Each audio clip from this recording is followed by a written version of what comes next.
Good morning and welcome back to the farm. Today, I feel like my camera skills are off today. Anyway, drinking coffee. Today I am going to make sourdough bread. The recipe I'm following is from truesourdough.com. I will link it for you in the description box. So yeah, I'm just gonna make sourdough bread and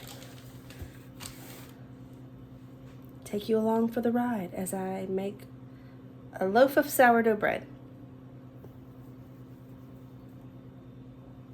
Here we go.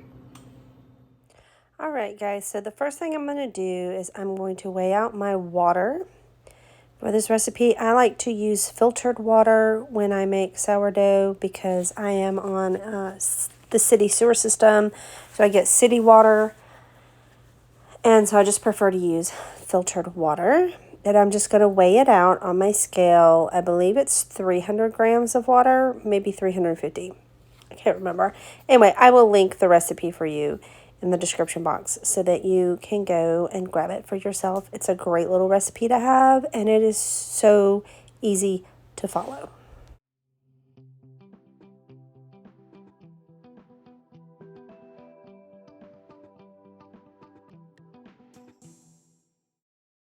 Okay, and now in this bowl right here, I'm going to weigh out my dry ingredients. So that's going to be flour, and I'm using organic all-purpose flour because that's what I have, so that's what I'm using. I think the recipe calls for bread flour, but I don't have bread flour. And that's the wonderful thing about using weight as opposed to volume in order to make your sourdough is that if you're using all-purpose flour as opposed to bread flour, the volumes may be different, but the weight will be the same, if that makes sense. But anyway, I'm going to weigh out my flour and then my salt in this bowl, and then I mix them together with my Dutch dough whisk thing and set that aside.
Okay, so now I have my large glass mixing bowl, and I go ahead and tear it out, and I'm going to weigh out my sourdough starter in this bowl. I don't remember how many grams it is, but like I said, I will link the recipe for you so that you can go and grab it. And then I will be adding warm water to the sourdough starter. So the water that I measured out earlier, I stuck it in the microwave for about 30 seconds just to warm it up a little bit. You don't want it hot because it'll kill your bacteria or your yeast and stuff that is in your sourdough. It'll kill it all, and you don't want to do that because you want that in there so that it'll create the lift and the rise for the bread. Anyway, I'm going to measure out my sourdough starter, and I'm going to add the water to it and then mix that together.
Okay, now I'm going to add my dry ingredient mixture to my wet ingredient mixture, and I'm going to stir that together just until it's combined. You don't have to make sure that it's all incorporated. You just want it to be combined, because what you're going to do after this is you're going to let it sit for about 10 minutes or so, and it's going to go through its autolyse period where the flour will absorb all of the water that you added to it, and the water will hydrate the flour to create the dough. Yes. So you're going to mix it till just combined. It's going to look like that. It's going to be kind of rough looking, but you're going to do that, and then you're going to cover it with a towel. I use a tea towel. Sometimes I just use a kitchen towel. You can cover it with plastic wrap, whatever you have on hand. You're going to cover it, and you're just going to let it sit for about 10 minutes.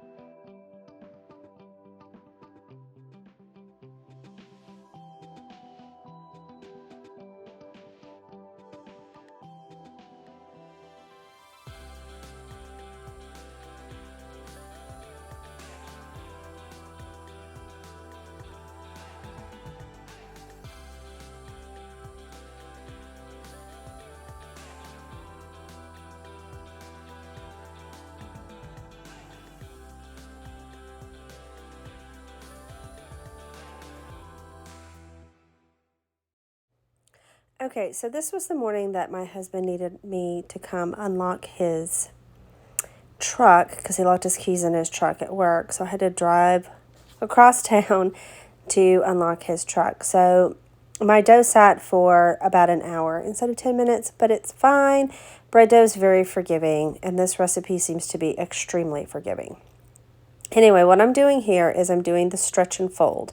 So what you're going to do is you're going to kind of grab the dough, stretch it out a little bit, and fold it over the top. You're going to do that about 10 times. And after each time you fold it over, you're going to turn the bowl 90 degrees. So 1/4 turn of the bowl. And you're going to do that 10 times. And then it does get sticky. So if you want to flour your hands or put some water on your hands in order to help with the stickiness, you can. I just deal with it and then wash my hands afterwards. Anyway, you're going to do that, and then you're going to cover it, and you're going to let it sit again for another 10 minutes, and then you're going to come back and stretch and fold again for 10 times, and you're going to do that 4 times total. I hope that made sense.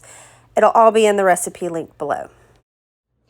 Okay, so I've done my 4 sets of the stretching and folding, which I showed you 1 set, not all 4, but you do that 4 times, waiting 10 minutes in between. Of course, sometimes things happen. We had a little bit of an emergency this morning that I had to go take care of, and then we had homeschool and all that kind of stuff. So I just did it when I had time to come in here and stretch and fold. Was it 10 minutes? No, sometimes it was 30, sometimes it was an hour. I mean, sometimes you just have to let your life dictate when you can get to your bread. So anyway, now that I have completed the last set of stretch and folds, it is now 12:15 p.m. So I'm going to cover this with my little tea towel, and I'm going to let it sit for 8 hours. And then after the 8 hours is over, I will come back and we'll do the next step, which will be to knead the dough. Okay, so I'm just going to put some flour on my countertop here, and I'm just going to scrape the dough very gently out of my bowl. I don't want to lose any of that air that's been created by the fermentation process. So I'm going to gently scrape that onto my countertop that I've lightly floured here, and I'm going to begin the kneading process.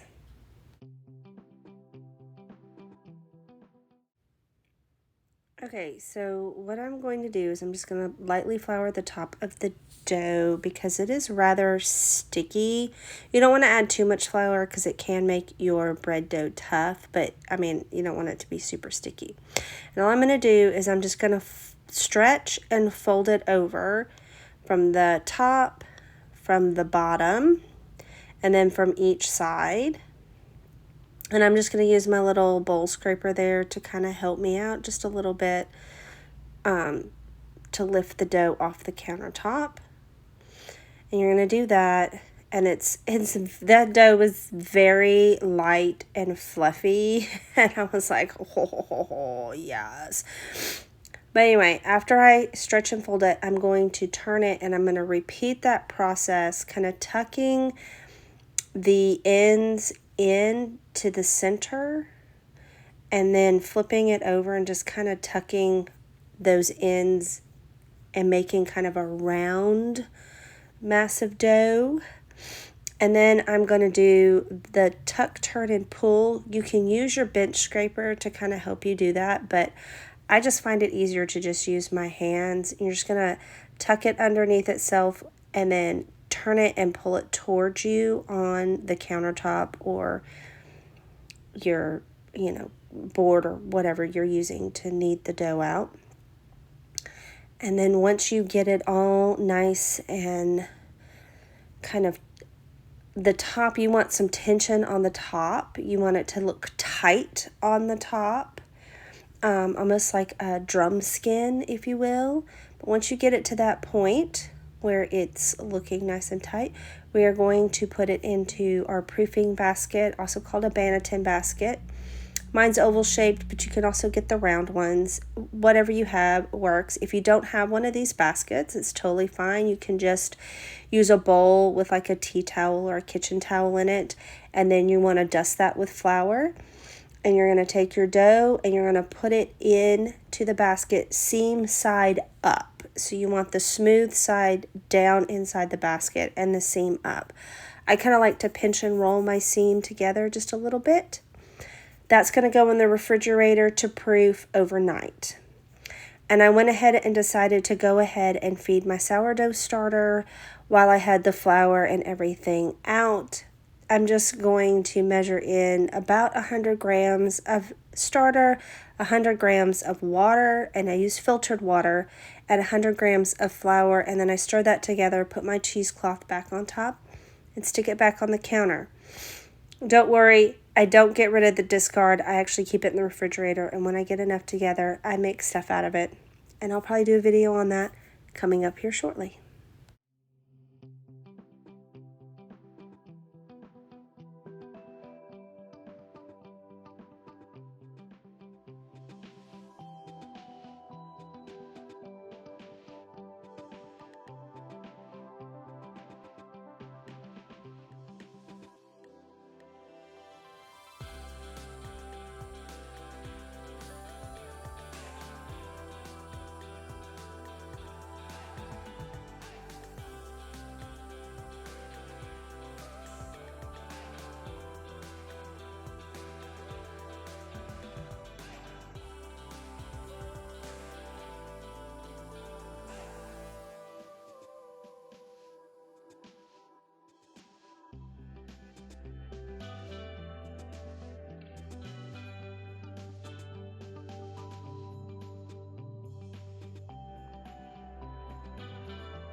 Alrighty, it is the next morning. I am preheating my oven as high as it will go, which is about 550 degrees on my oven. I'm going to get my dough out of the refrigerator and I am going to get it put into my cast iron skillet. And I use a lathe to score the top. I'll show you that in a minute, but I'm going to take some parchment paper. I'm going to turn the dough out onto the parchment paper. So the seam side is now on the bottom and the nice side is on the top, and that's what you want. And I'm going to put that into my cast iron skillet. I don't have a Dutch oven yet, so I just use my cast iron skillet. I'm going to do my little design. I tried to do a heart just to do something a little bit different. You can do whatever. You can just do a nice curved slash on one side. You just want to give the bread room to rise, or it'll just, you know, come out funky.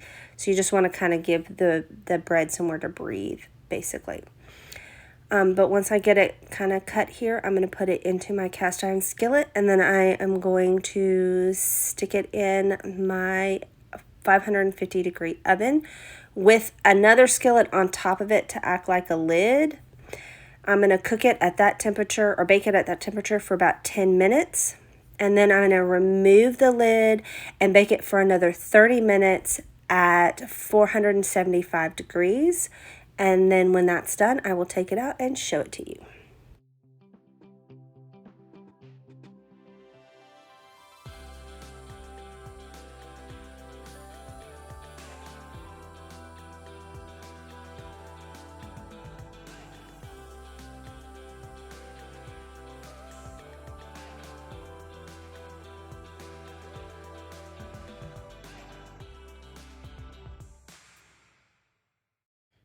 Okay, so now we're taking the bread out of the oven, and once you get it out, you want to go ahead and take it out of the Dutch oven or skillet, whatever you're using, and put it on a drying rack so that it can cool completely, and then once it's cooled completely, you can eat it.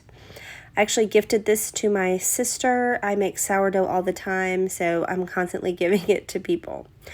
Anyway, I hope you enjoyed this video. If you did, please give it a thumbs up. Click that subscribe button if you haven't already, and make sure you ring the bell so you're notified every time we upload a video.